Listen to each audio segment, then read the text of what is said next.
The following feature presentation is part of the AllForSciFi podcast network.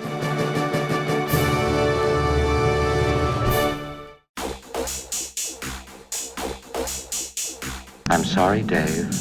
I'm afraid I can't do that. If you only knew the power of the dark side. Obi-Wan never told you what happened to your father. He told me enough. He told me you killed him. No. I am your father. I'll be back. Yippee-ki-yay, motherfucker. It's a trap!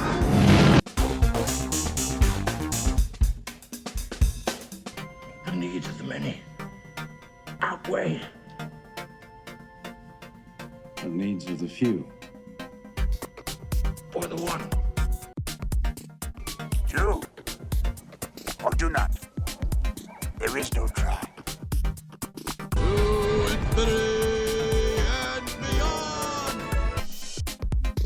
Live long and prosper. Get away from her, you bitch! Wait a minute, Doc. Are you telling me that you built a time machine? Out of a DeLorean? Bye-bye, boys! Have fun storming the castle. Take it away. Goodbye. My name is Inigo Montoya. You killed my father. Prepare to die. Stop saying that! I see dead people. So what? I'm rude. You said that. Why so serious?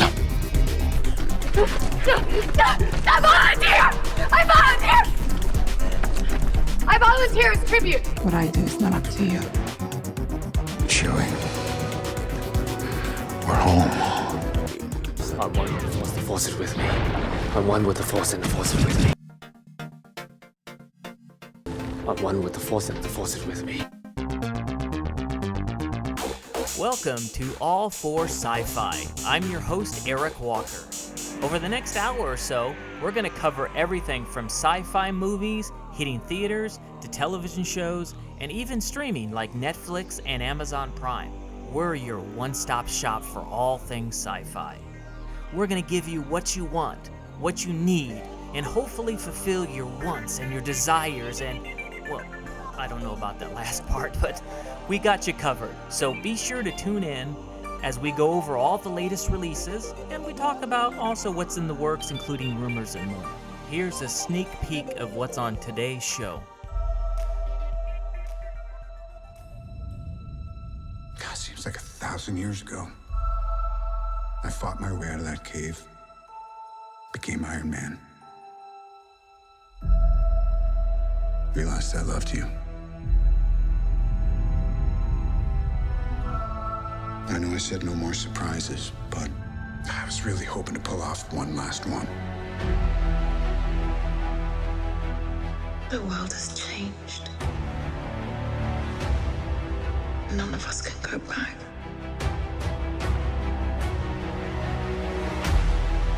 All we can do is our best. And sometimes the best that we can do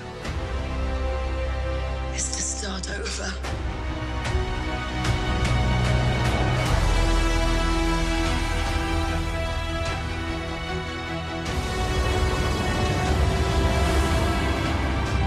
I saw all these people die. I keep telling everybody they should move on. Some do, but not us. Even if there's a small chance, we owe this to everyone who's not in this room to try. We will. Whatever it takes. Whatever it takes. Whatever it takes.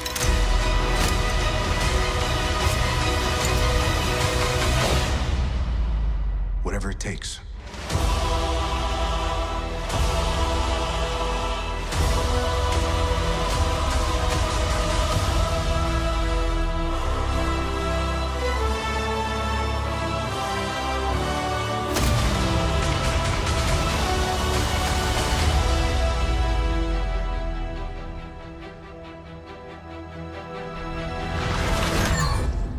Wow, that was Avengers Endgame.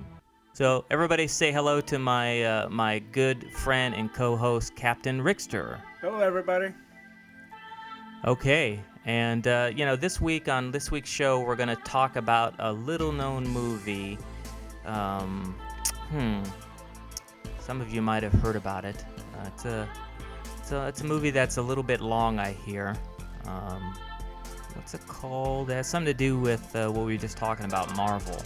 Joel's Avengers Endgame. Yes, Avengers Endgame. Yes, we're here to talk about the movie that's kicking off the summer season, Avengers Endgame. So there's going to be a lot of spoilers coming up here. We're going to talk a lot about that movie. So here in the next minute or so, if you don't want to get any spoilers, go ahead and turn off your microphone and don't listen to this podcast.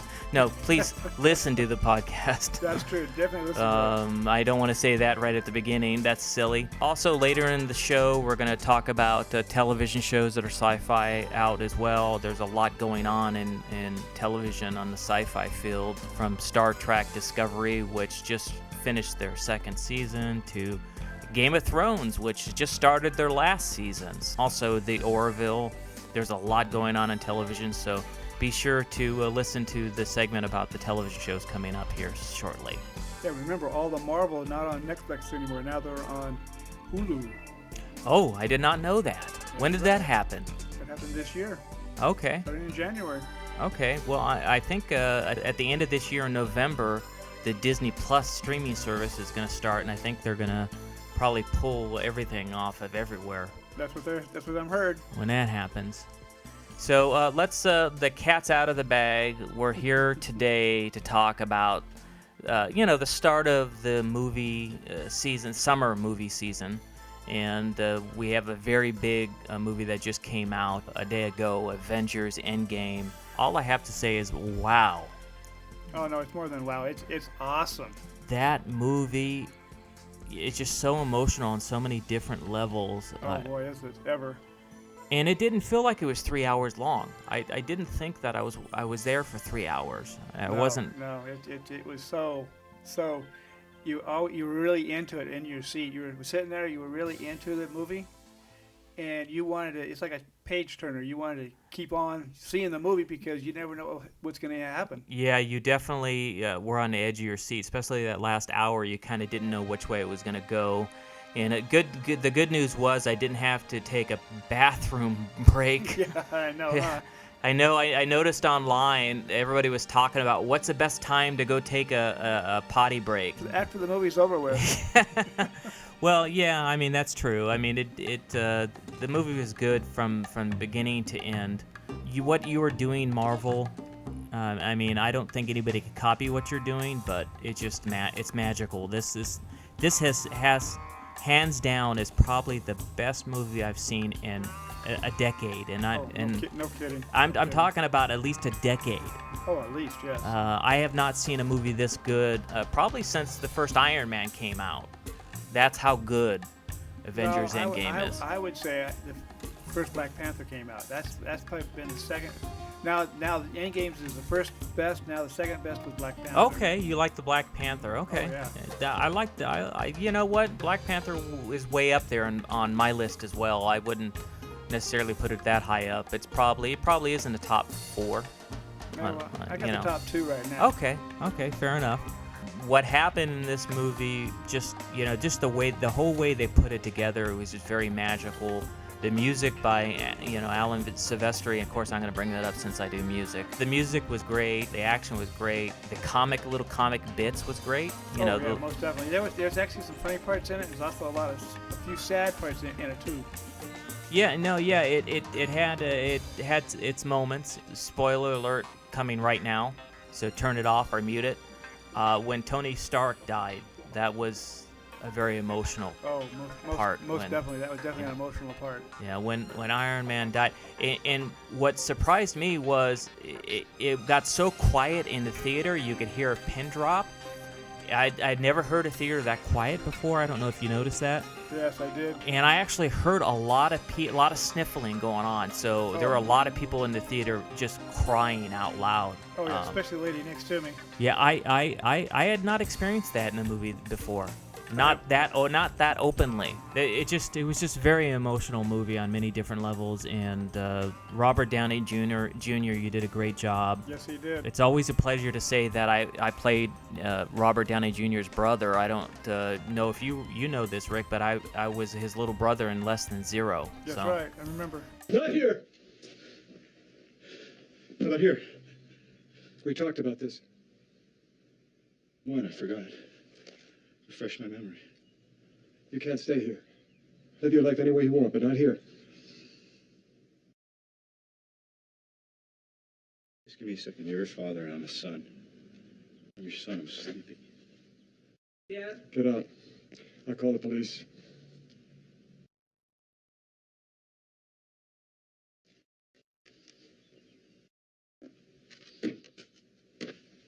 Fuck you.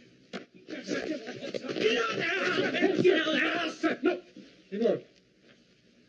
Always a pleasure.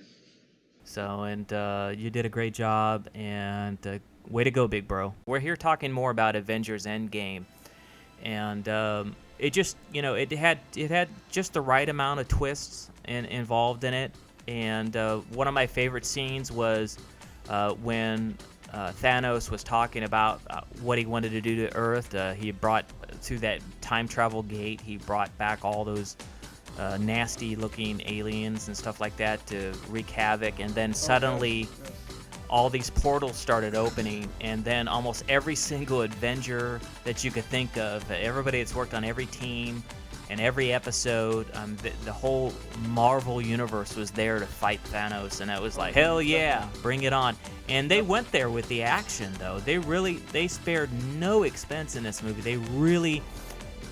A lot of movies these days tend to get lazy in movie making, and they won't go all the way there. But they not only went there with the action and had this full-on huge battle, going on for a while. Even after that, they really, going back to Tony Stark dying, they really paid a great homage. They took a lot of time out to sit there and mourn his loss, which is a great loss, losing Iron Man. Very, very, very, very sad. And it was nice seeing Jon Favreau come back. He directed the first couple Iron Men, and he played Tony Stark's friend. Yeah. And it was nice to see him make a comeback, because he's been directing a lot. He's working on the new Star Wars television show, The Mandalorian, which is coming out later. And recently at Star Wars Celebration in Chicago, one of the fans in the audience asked what his inspiration was for making The Mandalorian, and he said the holiday special and also Caravan of Courage. Oh, yeah. A lot of Caravan of Courage, the Ewok movie. And I said, well, thank you, John, for bringing up the movie I was in. Another good part, too, is when he actually captures the Hulk and Banner together. This time, though, he didn't change. He actually stayed the Hulk, but not as the mean person like he normally is, like he does, smashes everything around. But the good part was, too, is that when he got kicked out of his body and he was floating around, and he was floating around in the air and stuff like that, talking to that sorceress. Right. Which was cool. Well, I thought that was cool as well. I think everything concerning the Hulk, the Hulk was very different in this, like you mentioned. Very different. If you noticed, he had more of Mark Ruffalo's facial features, so he actually looked more like Mark or Banner, the character, which made him more appealing. I thought the Hulk in this movie was the most appealing since the TV series. I think we kind of got to know him more. Instead of, they did a good job with, instead of this big, huge glob of mess, it's a CGI thing. That's true. By actually making the character more the same facial features, really made the Hulk much more personable. Yes. Much better character. Very, very much better character, yes. We could all relate to him a lot more. And, the jokes were there as well, and they were great as well. So. And nobody was afraid of him like they normally like they've been in the other movies. Right, yeah, because he just was a big guy now who just happened to be, this big green guy now. So. But yeah, good point. Yeah, I really like that. And I like the scene that you mentioned where he's trying to get one of the Infinity Stones.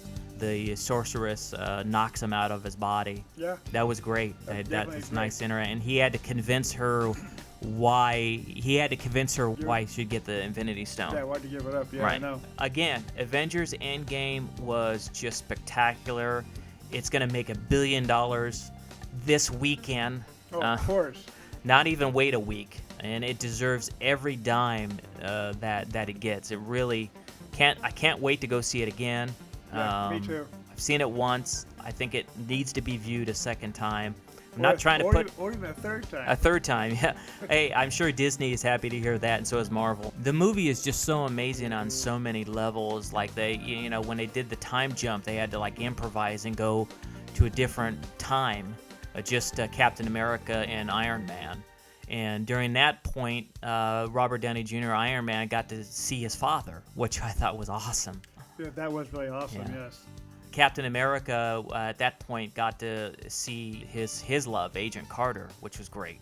That's true. Talking about Captain America, at the end, or near the end, he goes back and travels in time to get rid of the stones, and he comes back as an old man. Yes, he goes back to get rid of the Infinity Stones. That's right, and he doesn't come. They think he's going to come right back in 5 seconds, but he doesn't. Yeah, no. He comes back as an old man. You're right. That's right. That was the best part. That was really a good part. I hate to see him become an old man, but hey, that's just part of the comic book series. That's how comic books work. I was going to ask you, watching this movie, since you're, Captain Rickster here is the comic book guru. He knows everything when it comes to comic books, and he actually has one of the largest comic book collections out there. I'm not going to say it's the largest in the world, but who knows? Anyway, I was going to ask you, Captain Rickster. Yes. How close was Avengers Endgame to the original comics? It was actually pretty cool. I mean, they were pretty much on the right track. The books gave a little more detail where they left out a few things, but even still, it was the best. So in the movie, at one point, the Hulkster has the Infinity Stones, and then at the end, Iron Man gets him, and in the comic books, Iron Man gets him and kills Thanos as well. The only thing they didn't do and did introduce, and I'm surprised they didn't, besides Captain Marvel, they didn't do Adam Warlock. Okay. Really, in the original comic book series, Adam Warlock kills Thanos, not Iron Man or Captain Marvel. Okay. Or anybody else. They detained him, but he is the one that actually killed Thanos. And how did he do that in the comics? He has a star on his forehead.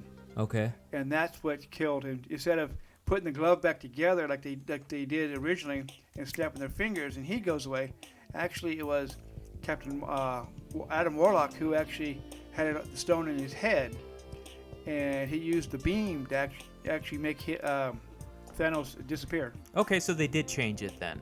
A little bit, yes. Okay. That's the only thing I was missing. Okay, well, that's fair enough. I mean, I guess you could change it. It is a movie versus the comics, but you do want to stay somewhat to the original. Otherwise, you're going to have a revolt, as well with the fans. Well, that's definitely true, but a lot of fans probably don't know that part. Well, then they're not fans. Yeah, that's true. Right? They're not really comic book lovers like yourself. That's definitely true. Okay, yeah. Well, again, we've said this a bunch of times. Go out and see Avengers Endgame. Contribute to the many billions of dollars it's going to make. Oh, yes, most definitely. And go back and see it a second and third time. That way you could, because we were talking before the show, mentioned he didn't think he saw Loki come back at the end, and my speculation is he wouldn't come back because he really wasn't an Avenger anyway. Who else was it that you didn't see at the end? Was it just Loki or? No, I didn't see Quicksilver come back. Okay. And I didn't see the Black Widow come back either. Well, then there were a few others as well. Yeah, I know in this episode we spent a lot of time talking about Avengers Endgame. But recently there was a movie that I reviewed on our website, and everybody can go out there and check out the review for the movie Shazam. David Batts, I choose you as a champion. Say my name so my powers will become yours. Shazam. Are you for real? Say it, okay? Say my name.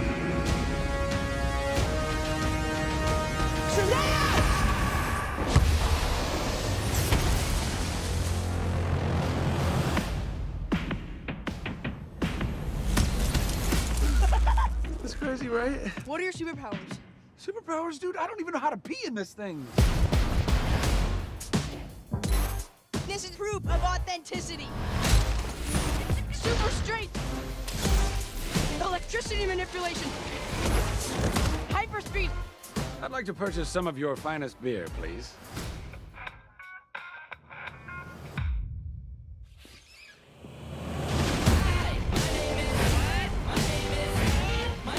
His name is Captain Sparklefingers.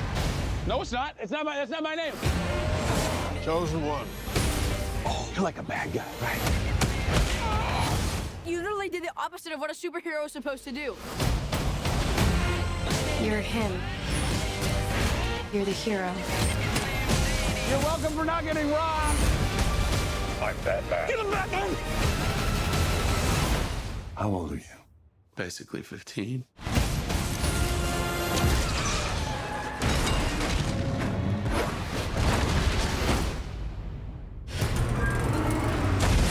Dude, did you see that? Yeah, you electrocuted a bus and almost killed these people. And then I caught it! You leave tall buildings in a single bound.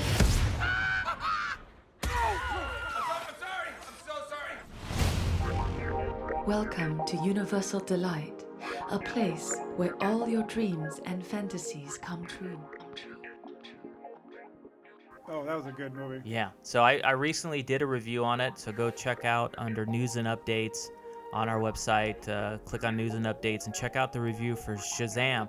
I liked Shazam. It was funny. It was very funny, yes. It had a really it started off where he was the old wizard Shazam was, I guess, getting too old, and he needed to transfer his powers to the next Shazam. I guess that's how it works. That's how it works, yes. Okay, and he could only transfer it to someone that's pure of heart, and the first person that he had there, I don't know if it was the first one, but it was implied that it was the first one. It was a kid. Yeah, it was. The kid wasn't pure of heart. He wanted to try to grab the thing, so he wasn't chosen.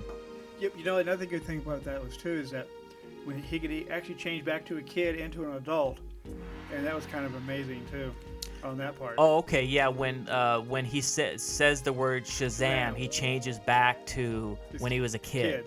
Yeah. Right. That was the person who was the Billy Watson character. Right.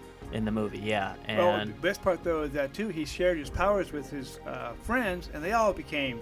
Oh no, I should say. Oh, at the end. Yeah, at the end, they spoiler alert. Yeah, spoiler. They all became Shazams too.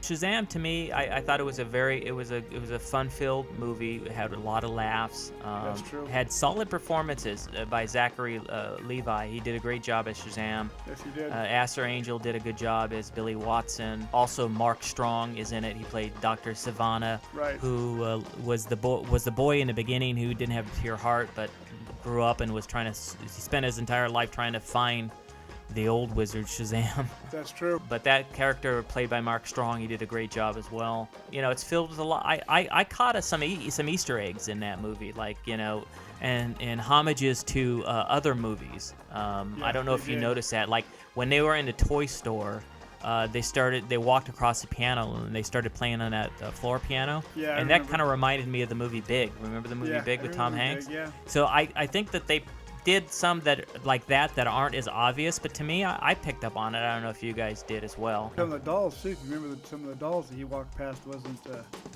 him. It was other people. Exactly. So there were lots of Easter eggs all the way through the movie, and as you'd mentioned earlier, at the end of the movie, it was quite a surprise. Where all those. There was a lot of cameos from famous people. At AllForSciFi.com, we have a rating scale, and it's 0 to 5 stars. And on my review, gave Shazam 4 out of 5 stars. We encourage everybody to go and kick off the summer right and go out and see Shazam. And coming back to Avengers Endgame, I will go ahead and post a review of it as well on the website under the news and updates section. I'm not going to tell you guys what I rate it, so you got to go read the article, but I have a hint it might come close to getting 5 stars out of 5, you think? It better get 5 stars out of 5, that's for darn sure. Okay, well, you heard it from Captain Rickster, so I better make sure I get this review right. So go ahead and check out my review, my written review, on the AllForSciFi.com website. Let's go on to the next section of All for Sci-Fi. Coming up next, we're going to talk about what's happening in television. We are now in our television portion of our podcast, where we discuss everything that's on television on the tube for sci-fi, including stuff that's streaming as well on Amazon Prime and Netflix. So let's get started. There's a lot to talk about. Welcome to the television portion of our podcast, and this part of the podcast, it alone could be its own podcast because there's so much going on in the world of television. Sci-fi related, fantasy, action, adventure shows, and we're going to try to cover as many of them as we can. This particular episode, we may only cover a few of them because there's not enough room, but like I mentioned, in the future, we might just do a whole podcast that's always dedicated to just the television shows, the sci-fi television shows, because there's way too many television shows to cover. This year, sci-fi has made a huge comeback in television. We have Star Trek Discovery just finishing their 2nd season. We have always looked to the stars to discover who we are. And hidden there was a message. A secret made of space and time. Visible only to those open enough to receive it. Captain Christopher Pike requests permission to come aboard. Well, Commander, this is awkward, but the best way to get into a cold stream is to jump right in. I'm here to take command of the Discovery under Regulation 19, Section C. Your directive is only instituted when an imminent threat is detected. Federation sensors picked up 7 red bursts, spread out across more than 30,000 light years. These mysterious signals are beyond anything we understand. Is it a greeting? A declaration of malice?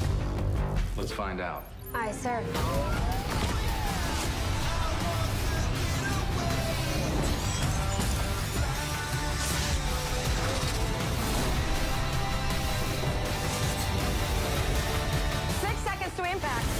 I am in total free fall. Trust us.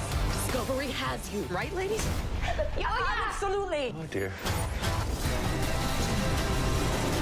This is the power of math, people! We have someone in common. My foster brother, Mr. Spock. He took leave. It's as if he'd run into a question he couldn't answer. Spock is linked to these signals, and he needs help. We're on a collision course with a pulsar. Oh, what a relief. Thought we were all gonna die. Wherever our mission takes us, we'll try to have a little fun along the way. Ruffle a few feathers. I look forward to it.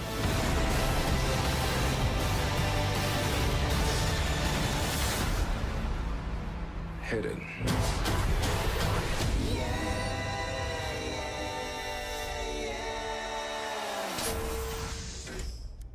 Excuse me.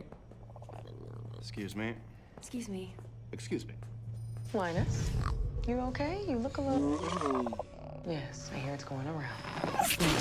Bless you. Now, this season on Star Trek Discovery, it took a total 180. We found that most of the season was dedicated to this thing they called the Red Angel. And as the episodes progressed, we found out that the Red Angel was really Commander Michael Burnham's mother. That she had thought that her parents had abandoned her when she was a child. Then she discovered they didn't really abandon her. Her mother was really alive, but she was using this time travel suit that she created to travel back and forth through time. As the stories progress, one of the best elements this season on Star Trek Discovery was the addition of Captain Pike, which I didn't expect that. I didn't expect Captain Pike to come on board, but he came and took over Discovery, just totally turned it upside down.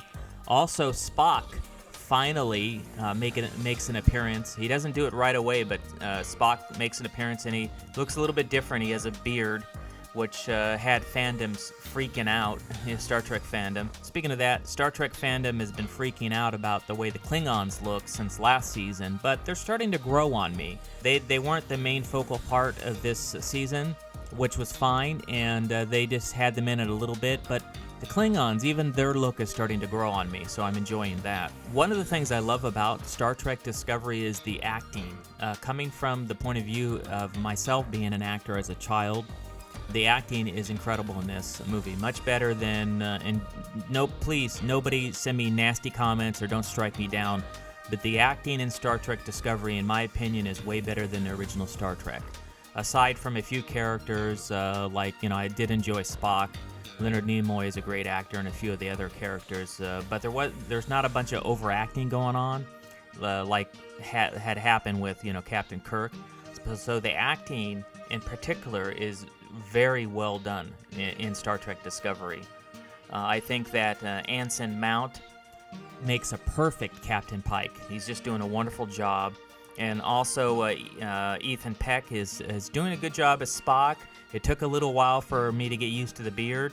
By the final episode, he had shaved off his beard and he became the Spock that we all know and love. The final couple episodes of Star Trek Discovery really tied together the entire season.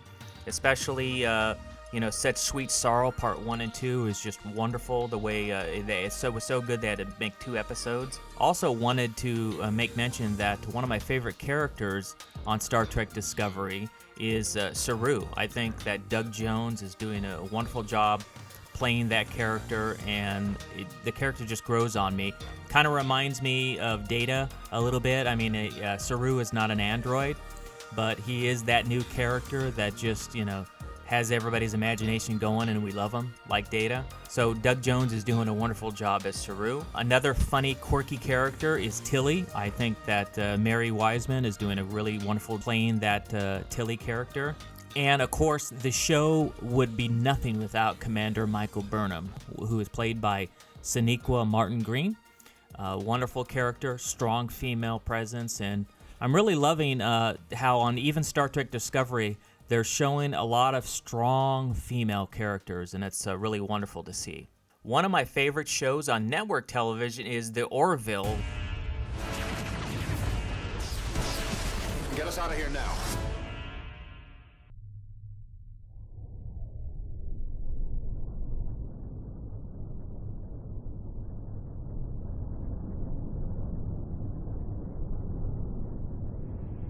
In the vast emptiness of the universe, we have found a fullness of cultural diversity. And when a first contact unfolds, the cosmos becomes a living, breathing organism. And we become a way for the universe to know itself. Wow, that was pretty good. Yeah, thanks. I plagiarized it like 9 different things. I'm receiving a distress signal.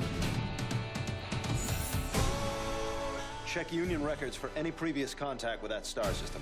Negative, Commander. Oh, baby! This is what we signed up for! All hands, this is the captain. Begin prepping all stations for first contact. Deflectors are gone! Get us out of here now! Captain, I don't believe it. Lieutenant, give us a little more. Yes, sir. Dumbing it down. All right, here we go.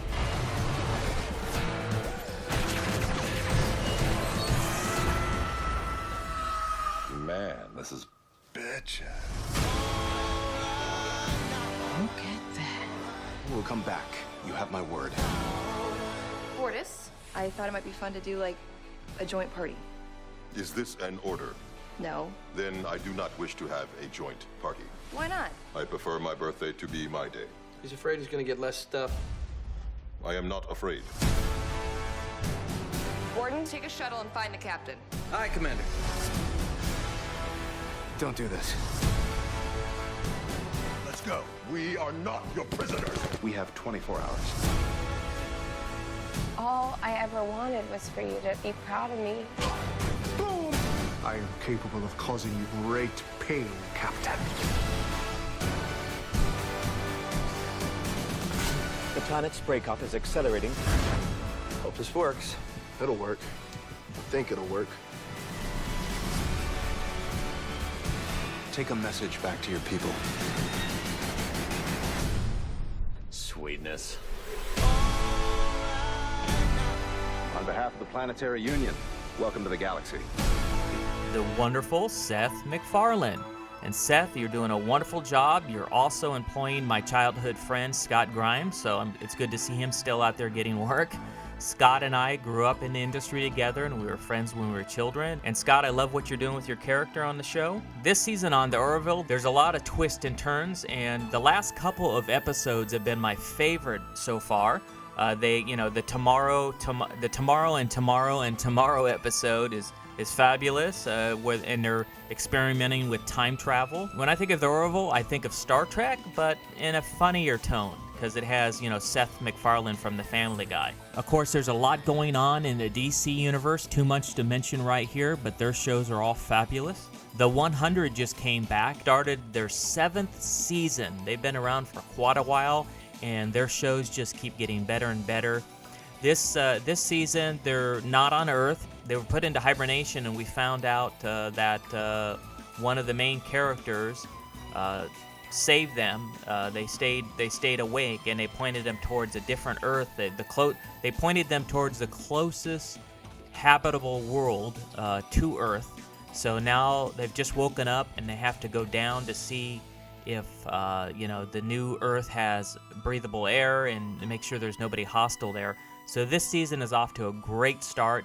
So be sure to watch the 100 starting its 7th season. Of course, we would be remiss if we forgot to talk about the most popular show starting their final season, Game of Thrones.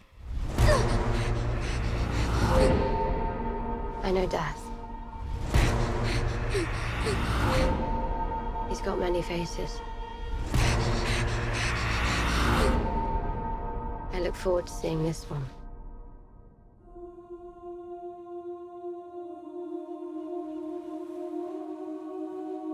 Everything you did brought you where you are now. Where you belong. Home.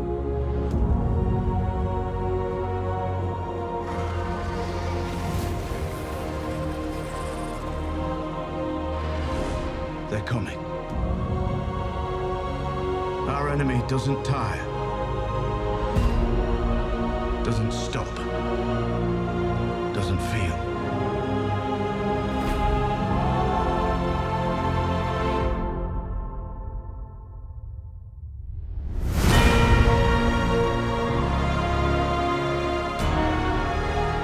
I promise to fight for the living. I intend to keep that promise.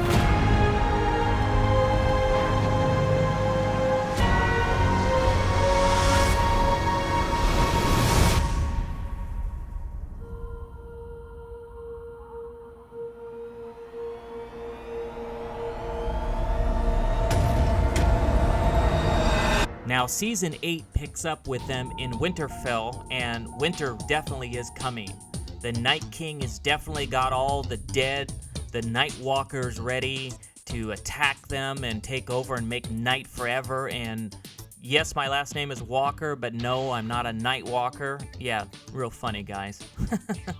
Anyway, we join our band of courageous followers of Jon Snow, and including the Dragon Queen herself, played by Emilia Clarke. Of course, got to bring her up because she's part of my universe, the Star Wars universe. So shout out to Emilia Clarke for doing a great job, of course, as the the Dragon Queen. The season starts off with them in Winterfell, and it goes on to the Seven Kingdoms coming together to fight, and of course they find out that Cersei doesn't want to have anything to do with it, and she's lied and is not going to bring her troops.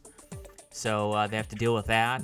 Of course, there's the hot love affair that's going on between Jon Snow and the Dragon Queen, but they don't have time to really kindle their romance that much because they got to get ready for the winter that's coming. The very last episode that I've seen so far was episode 3, which was The Long Night, which is where they finally have the big battle with the Night Walkers and the Night King, and the very shocking conclusion that happens right at the end when the Night King is killed by, spoiler alert, Arya Stark. Who would have thought that that little girl would have kicked some butt and killed the Night King? I would not have bet that that was going to be her for a million years. This show is just so awesome. It's so great. It's going to be really sad to see Game of Thrones end its final season, but we're excited to see where it goes from here because they've defeated all the Night Walkers and it's only on episode number 3. And they've got 3 more episodes to go. So we'll see what happens. We'll see if the Dragon Queen really does take the throne in the end, if it's going to be Jon Snow. How many people are betting that Arya Stark, will she become the new queen of the entire 7 kingdoms? I don't know. Let's place our bets now. One of the big gripes I have about Game of Thrones is not its production value. It's a wonderful show. In the future, we have a lot to look forward to by these producers because they've just signed up to do a brand new Star Wars trilogy. And a lot of people are betting, they're hedging their bets that these producers are going to bring back the old Republic in the Star Wars universe, and because it's very much could be like Game of Thrones. So we'll see what they come up with, and I'm sure Kathleen Kennedy and them, they're going to make a wonderful trilogy. But my gripe with Game of Thrones is each season, the season episodes get smaller and smaller. This season, we only have 6 episodes. So, I mean, my gripe in general in production and television is why are the episodes getting smaller and smaller? Do they think we're stupid? Back in the beginning, a full season used to be like 30 or 40 episodes, and that was a full season. If you go back and look at Star Trek, the original series, it was only out for 2 seasons. A little over 2 seasons, and it's like 90 episodes. So you do the math. Then eventually in the 80s, they lowered it to a season was 24 episodes, and then it keeps getting lower and lower. Kudos to, Star Trek Discovery and the Orville, because at least they're doing 14 or 15 episodes a season. But Game of Thrones, I get it. It's higher budget. When they first started, they were only doing 10 episodes. Then the last season went down to 8 episodes, and this season is only 6 episodes. And I'm only griping, guys, because we all want to see more episodes. We love the show. So stop cheating us. Let's start having full seasons and hashtag full season 24 episodes or something like that. Let's do that. A full season used to be 40 episodes, but we could live with 24. So let's start that out there. Let's start the hashtag 24 episodes, and that will tell everybody we want 24 episodes per season. Perhaps one of the most exciting things happening at the end of this year is the new Disney Plus streaming service, which is coming on board in November. They have announced a number of Star Wars shows, including The Mandalorian, which I'm very excited to see. Also, they're giving the Clone Wars their final season. Recently, at Star Wars Celebration in Chicago, we got our first look at The Mandalorian during one of the panels there.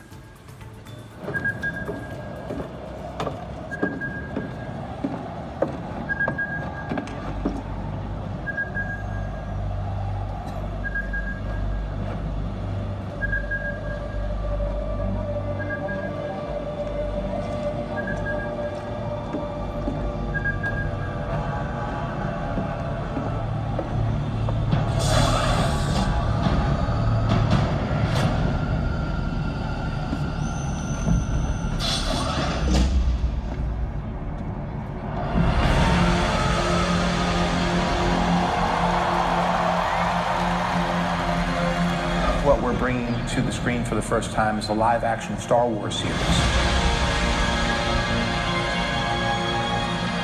It takes place about 5 years after the Return of the Jedi.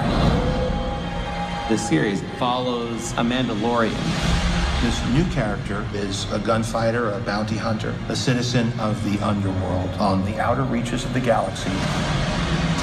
It starts off with him just hunting down quarries, making his money.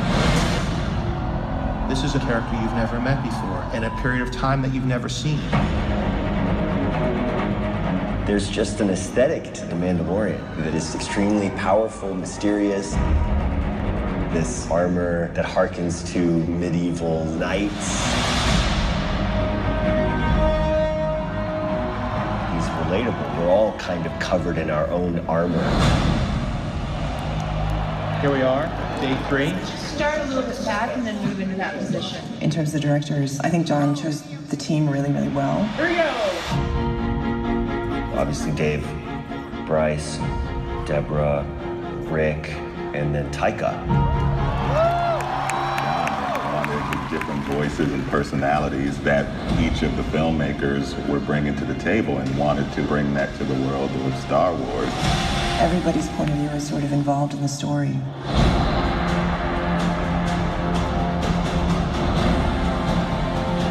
This series offers the opportunity to introduce new planets, new races and species,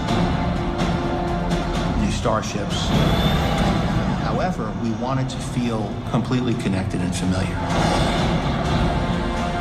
It's truly an adventure, a Star Wars adventure. It has the heart that Star Wars has always been about. It will feel gritty, it will feel real. But anybody could sit down in their seat and watch and enjoy.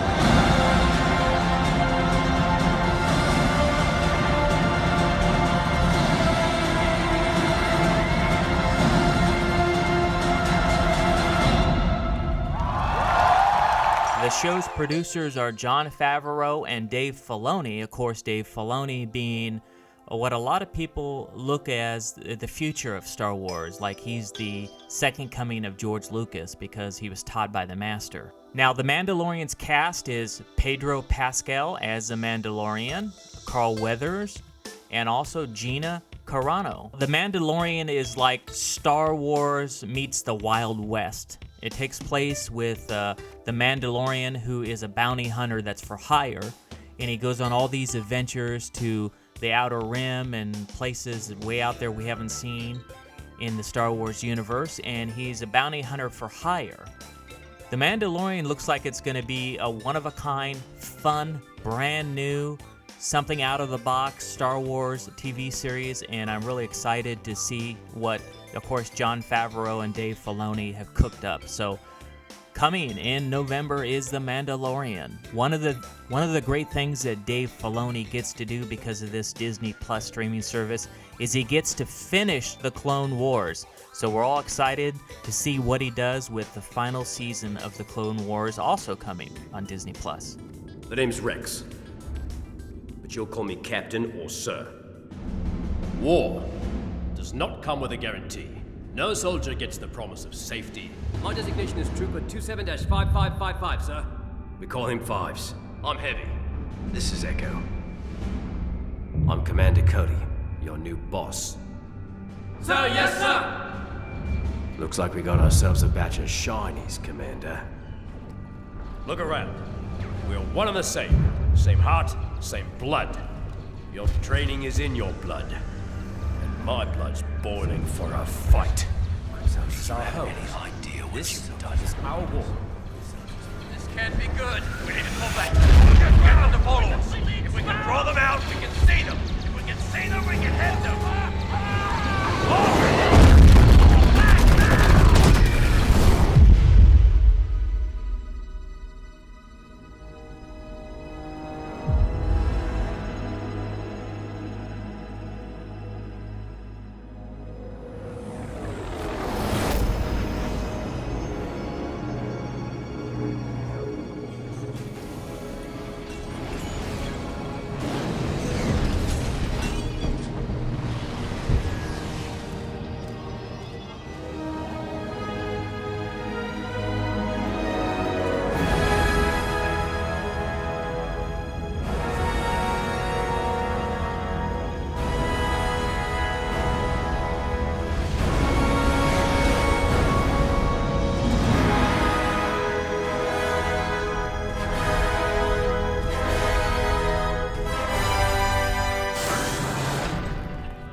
right, Rex. What's so important that you brought us all the way back here?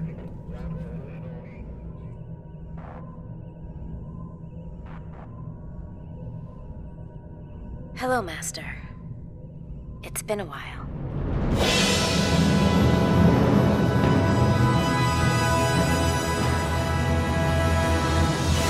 Star Wars: The Resistance had a great season this year, as they were invaded by the First Order, who finally tried to take over. And on a final episode, they discovered that this station was really also a spaceship. They finally were able to escape the First Order.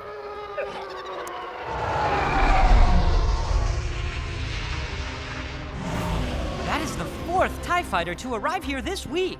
You have such a tremendous interest in the First Order. Now that they are increasing their security presence on the Colossus, you must be thrilled. These guys aren't security. They're stormtroopers, and stormtroopers are only for one thing.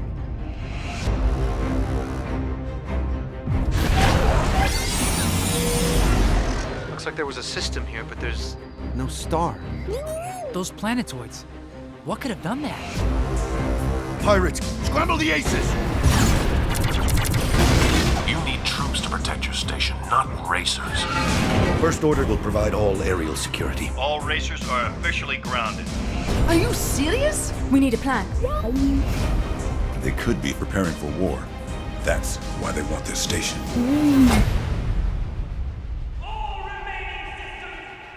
Bow to the First Order, and we'll remember this as the last day of the Republic!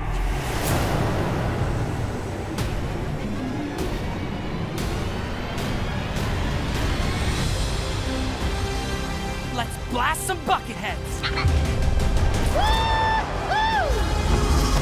Kazuda, if you can leave Castellon, join us. Keep your head down until things cool off. Damn!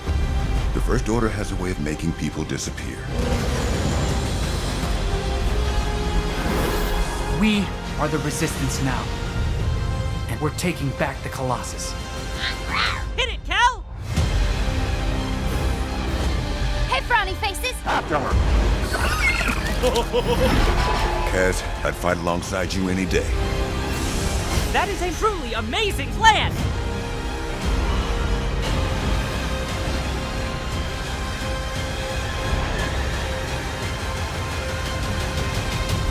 Earlier we talked about how later in the year the new Disney Plus streaming service is coming online in November, so it's going to be really exciting to see all the shows they offer.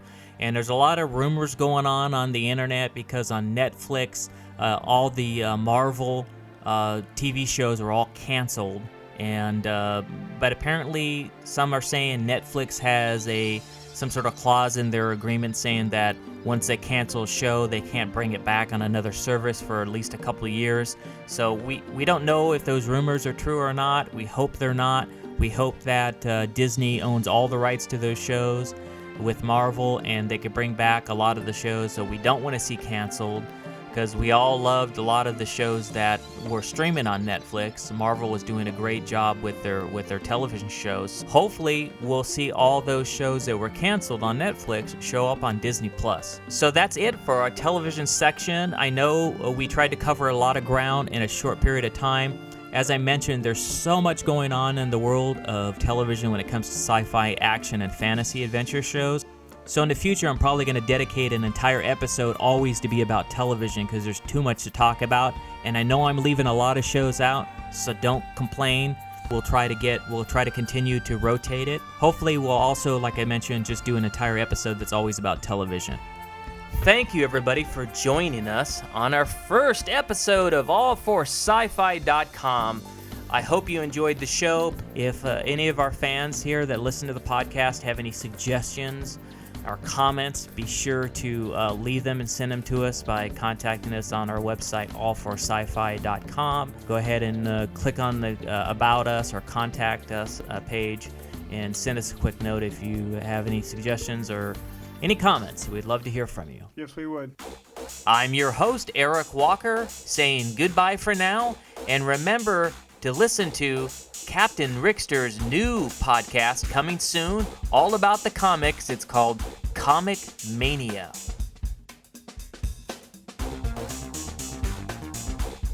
All the music on this episode was composed by Eric Walker.